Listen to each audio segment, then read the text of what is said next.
ఈరోజు దేవుడు మనకిస్తున్న వాగ్దానం, మన పితరులకు స్వాధీనపరిచిన దేశంలో వారికంటే మనల్ని అత్యధికముగా ఆశీర్వదింపచేసి మనల్ని గొప్ప చేస్తానని దేవుడు మాట ఇస్తున్నాడు.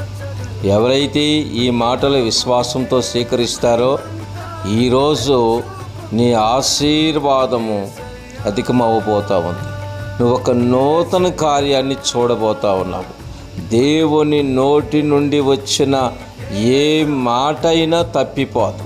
ఎందుకంటే సమస్తము ఆయన నోటి మాట ద్వారానే సృష్టించబడింది. ఈ సృష్టిలో ఉన్న సమస్త ఆశీర్వాదములు మనమై ఉన్నవి కనుక దేవుని వాగ్దానాన్ని మనము నమ్మి దాన్ని స్వతంత్రించుకోవాలి, దాన్ని మనం అనుభవించాలి. ఇట్టి కృపదేవుడు మనందరికీ దయచేయునుగాక. ఆమేన్.